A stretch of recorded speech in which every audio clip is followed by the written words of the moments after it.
Why Black men choose the wrong partners. I, being Black myself, can only speak for Black men as I am a Black man. So a lot of my content, not all, is going to center around specific psychological areas regarding this population, because this is the only population I feel comfortable speaking from firsthand experience.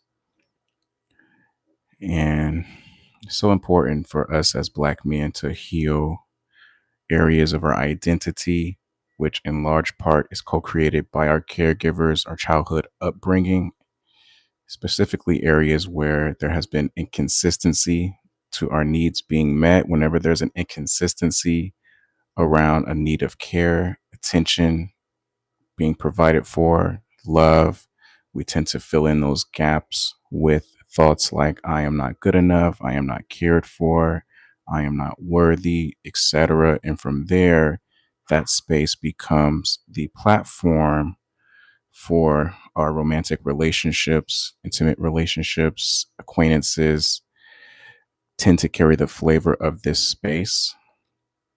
Says here, many Black men do not choose partners based on desire, compatibility, or shared value systems. They choose based on identity wounds formed long before dating ever began.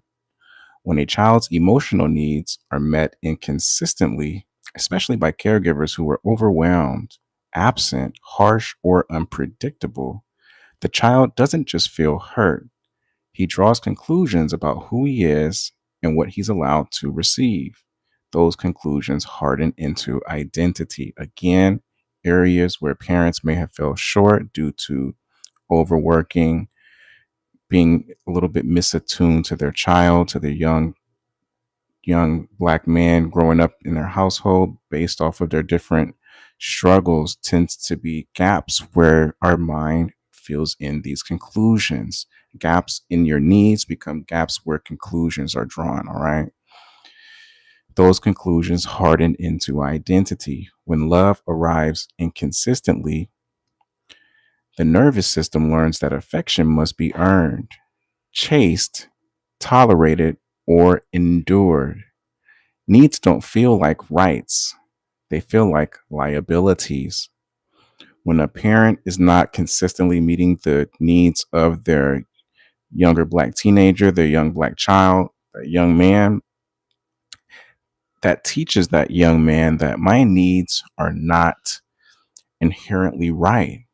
I shouldn't have needs. Why do I have these needs? And what ends up happening is they minimize their needs because that's the conclusion they filled in that gap of the caregiver being able to meet their needs consistently. This is why it's so important if you do have children to make it a priority to meet the child's needs.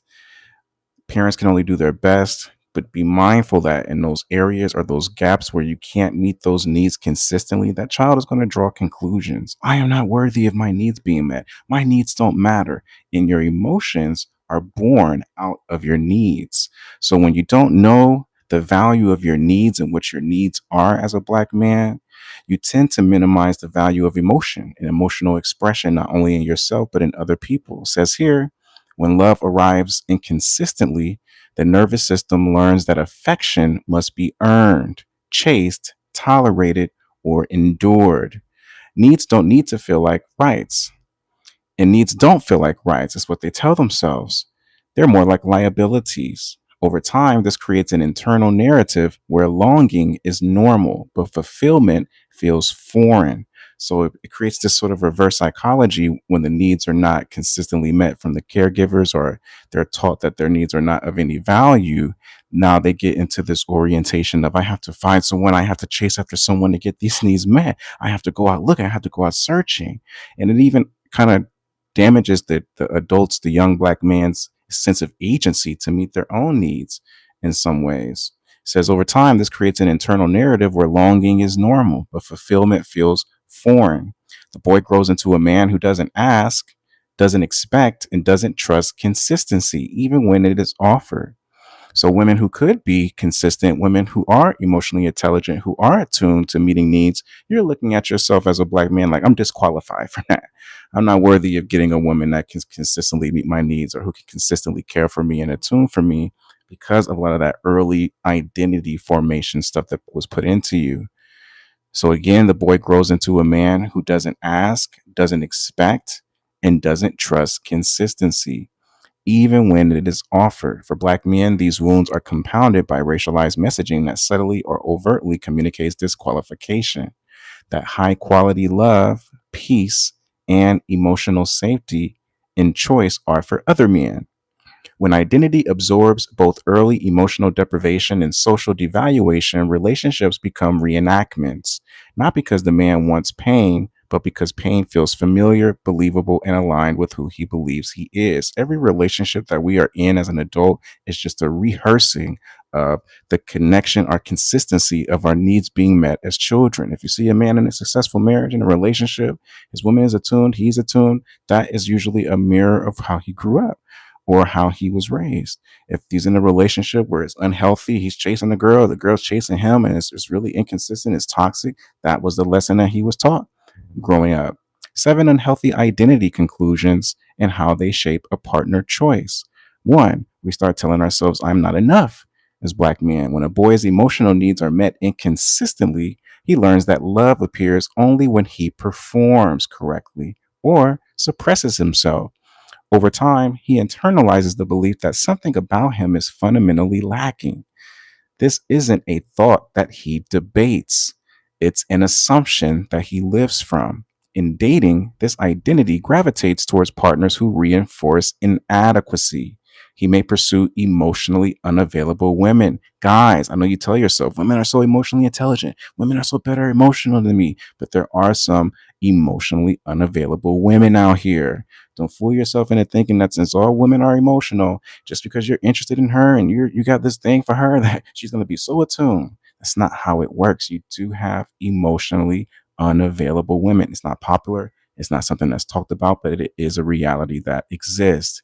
He may pursue emotionally unavailable women, dismiss women who show genuine interest, or tolerate disrespect because being chosen, even poorly, feels like validation. He confuses chemistry with anxiety and intensity with worth. 2, I have to earn love. Inconsistent caregiving teaches a child that love is conditional. Attention comes and goes. Approval fluctuates, and safety is uncertain. The nervous system adapts by becoming hyper attuned to others' moods and expectations. As an adult, this man chooses partners who require effort just to remain emotionally connected. He becomes the fixer, the provider, the overgiver. Stability feels boring. Struggle feels meaningful. He doesn't ask whether the relationship nourishes him, only whether he's doing enough to keep it alive. 3, I am lucky to be chosen. When affirmation in childhood is scarce, any form of romantic interest can feel like a rare opportunity. That's why you see so many of these guys in the Black community, these Black men, they're still worried and stressed over just a woman looking at them. It's like, dude, you're like 50.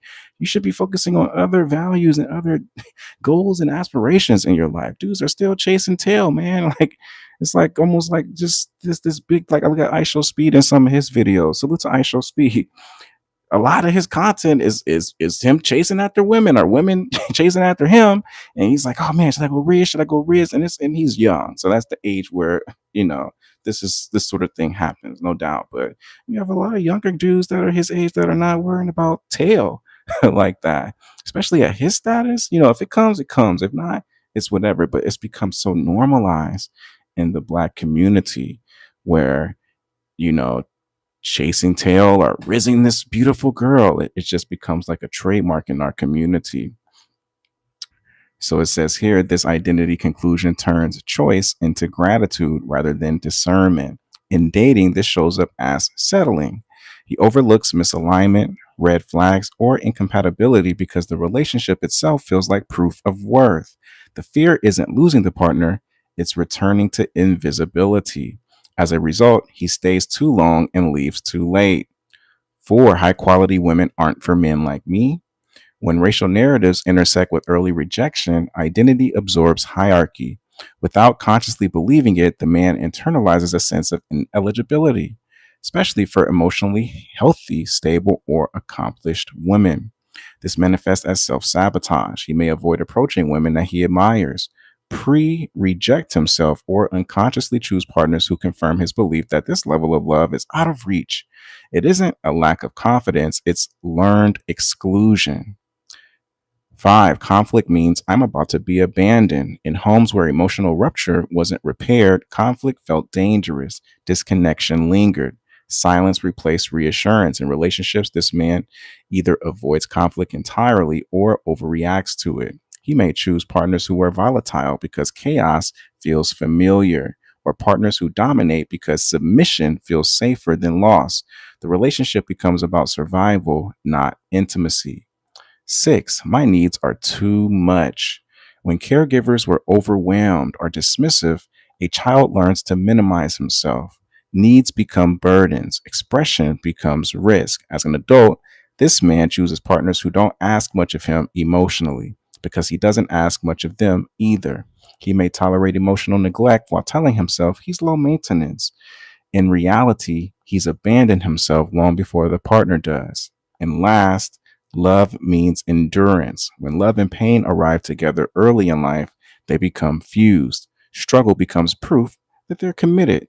This identity draws him towards relationships that require suffering to sustain. Calm feels kind of suspicious. Ease feels temporary.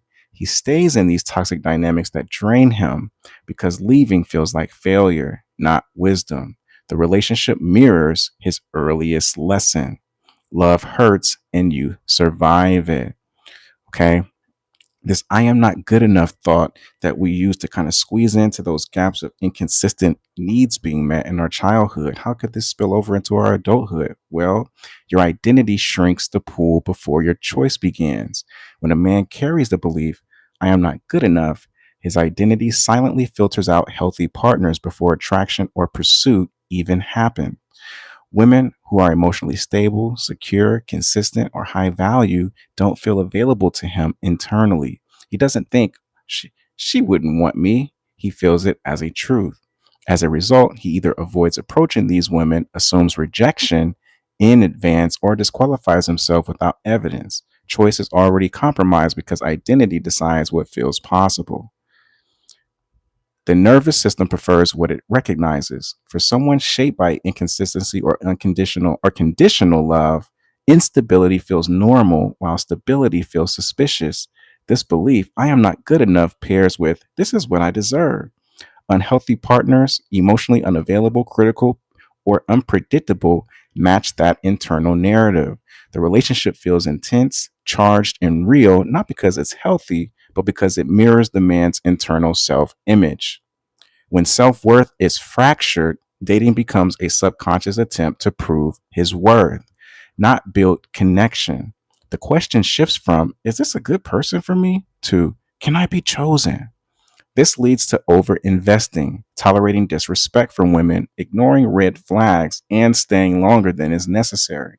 Any attention feels like evidence against the belief, even if the relationship itself reinforces it.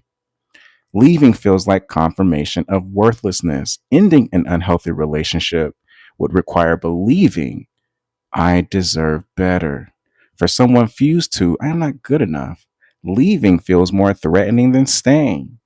Walking away triggers fears of invisibility, abandonment, and returning to the original wound. So he stays, hoping effort will transform the relationship, repeating the same identity loop that created the choice in the first place. Praying that you men are able to discover in yourself the value of your worth and who you are. Challenge some of these negative, I am not good enough, I am not worthy, my needs are not valid beliefs, and replace that gap in your caregiving that was met inconsistently with some therapy, with some skills, with some tools and techniques. Hope you guys have a blessed day. Peace.